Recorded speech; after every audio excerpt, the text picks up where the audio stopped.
All right, so got the car up in the air. Let me zoom this out a little bit. There we go. So as you can see, there's a bit of play here. Well, you might not be able to see it. Obviously not, I guess, but there's a bit of play. So I don't have a mallet, so I'm gonna try with a block of wood. Yeah. These are kind of wrecked anyway, so just use a hammer. And you get new ones.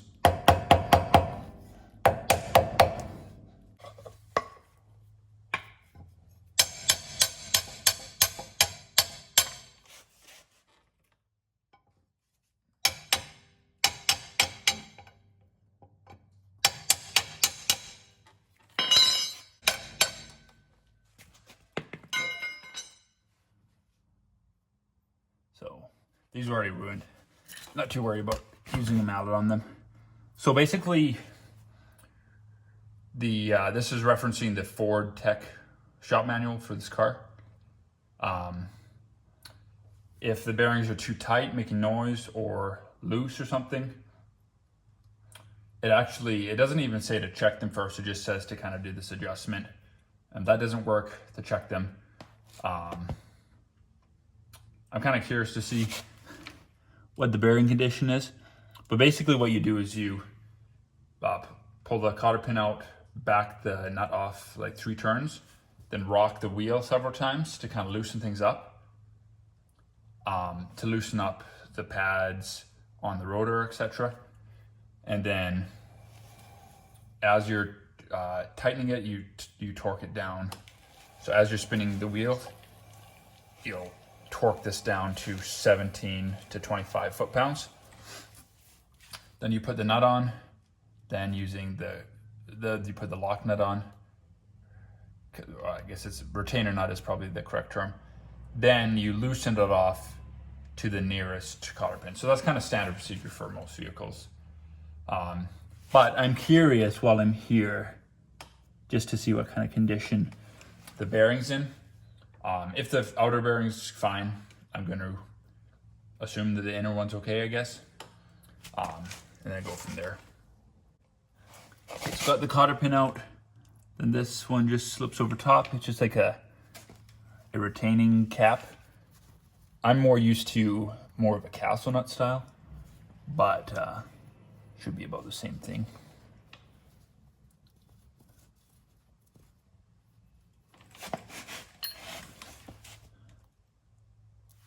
And the grease looks pretty good in there.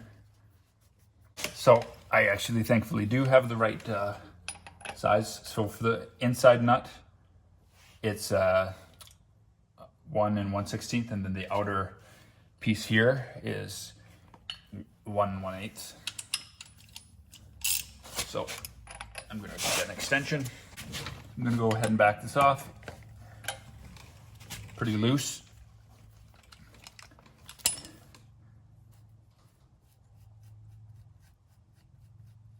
Actually, before I do that, I should do what they talk about. So I'm gonna loosen it like 3 turns. This has to do this several times.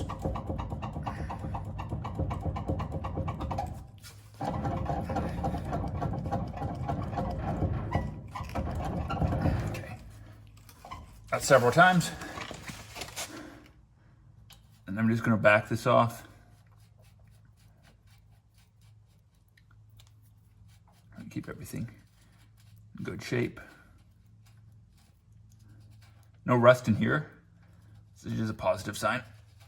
And I'm gonna see. Should be able to go both ways, but I always like to keep track of which way stuff went in. Lots of grease in here, so hopefully it's just a matter of it breaking in over time.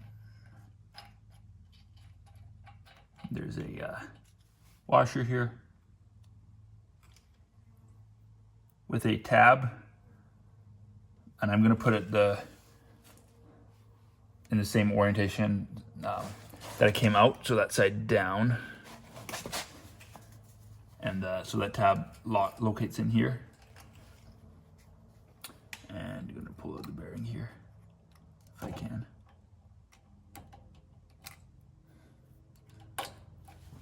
So you should take a little bit of weight off of that.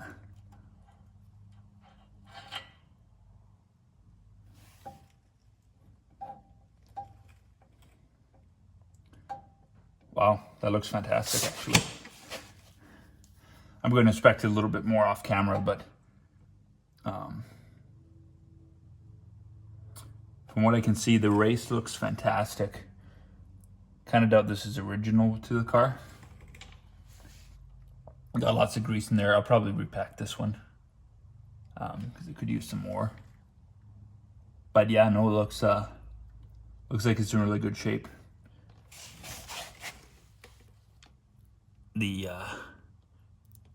Yeah, looks fantastic. What brand are these?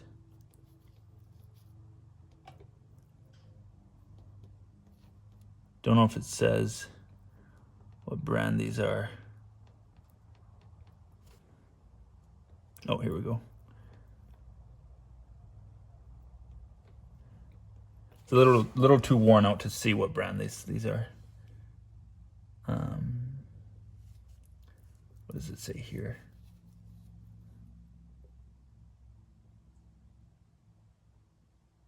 I'm making out a faint USA. So it's made in the USA.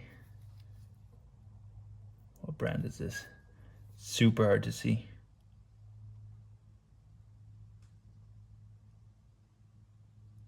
Something Power? Gower?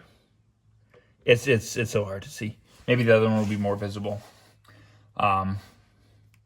Still a lot of grease in there, but I'm probably gonna try to pack in a little bit more. But yeah, well, that's good news. Okay, so we got new grease packed into that outer bearing there. If you want to know how to do that, I'm sure there's lots of videos out on that. But so now I'm just going to start off with a regular socket. But basically what they say to do is, I just want to make sure also that everything you're putting in here is free of any grit or anything. But so I got it kind of started.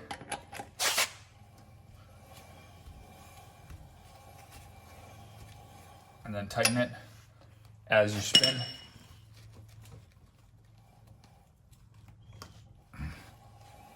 That already feels better.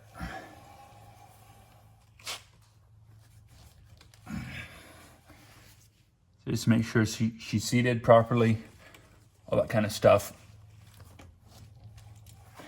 So, and then I'm gonna proceed to do that same procedure again, except with a torque wrench, and then go from there. Okay, so most torque wrenches actually don't go that low. So what I have is a inch-pound wrench, and I'm gonna put it all the way, this one maxes out at 250 inch-pounds. So if you multiply that out, that would be the equivalent to approximately, I guess it would be 20.5 foot-pounds. So that'll work. It's within the spec. So I already tightened it, but I'll just show you. It's pretty simple. It's a little bit, it would be nice if to have a second hand. I'm just gonna back it off just a bit, just to demonstrate. So, got it most of the way there. Got my inch-pound wrench.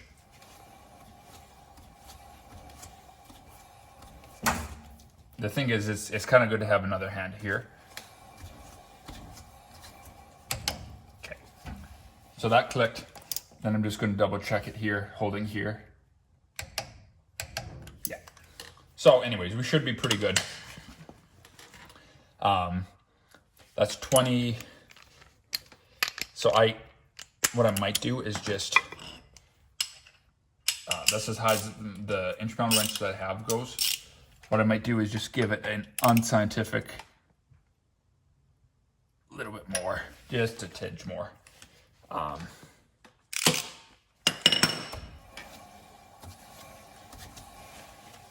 anyway, so tightening it up, that completely took any play out of it. So then the manual says to put this on, and it, you know, it's just going to find its spot. And then what you do, you take the 1.125" socket. So if you don't have those, obviously you'll need to pick that up. So you can see, perhaps you can see, well, I guess you probably can't see. I'll move the camera. It's pretty self-explanatory, but let's see, get you in here. Okay, hopefully you can see that. But right here is a pin, is the pinhole, and it's landed. So what I want to do is I want to back it off to the nearest thing. And you do this with the top nut on. So I'm going to loosen this. It's kind of hard to see. They actually, you know what, they tell you to do it with a box wrench. So that way you can see what you're doing. I don't have a box wrench that big, unfortunately. So what I can do,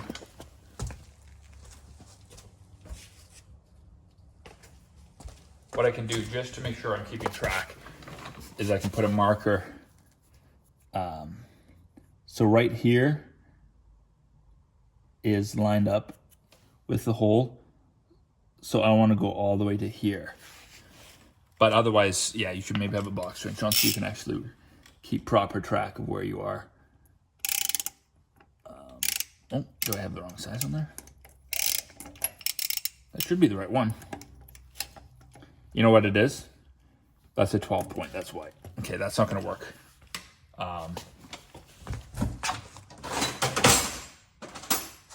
Plan B. Let's try this here. Is that gonna work? I might have kind of got myself up a creek here without that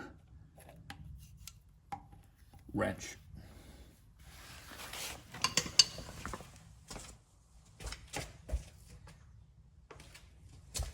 You're gonna need to have one of those. I think they're 12-point sockets. I'll try this here. It's not gonna be on there that tight, thankfully.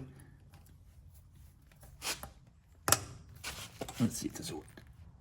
Yeah, kind of.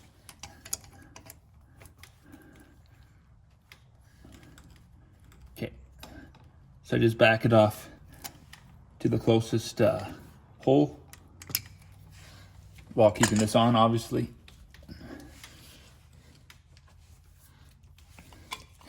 And this guy, I'm just gonna make sure it's in all the way. And then double check the plate. Okay, that's weird. Maybe I was in spec. Doing that, I'm getting a little bit of play, which is odd.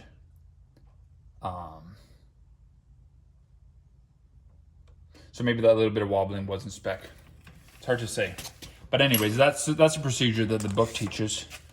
So just blame the manual if that's not correct. It's just the slightest amount of play, but it's there. Now, I've heard it's better to have loose bearings than too tight bearings. Basically with everything. So, but that's how you do that. And then you just put the cotter pin back in here and spread it the way it was before. So, and then it's just a matter of popping the grease cap back on. But overall, it's good news that they all look really good. So I'm just going to do the other side and then go on from there. Just a quick afterthought here. I tried doing the whole procedure again. Well, not the whole procedure, but loosening off the nut and retightening it and doing those last couple of steps. And then that worked. So it might have been that I just wasn't spinning the wheel adequately while tightening. I think that's what it was. So what I did is I got my wrench, on the nut, and it would just kind of bounce itself. Then I got the wheel spinning pretty good and then tightened it with two hands. So combination of that seemed to work perfectly.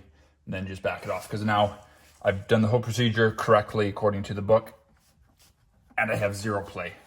So the first time I must have just done something a little bit off.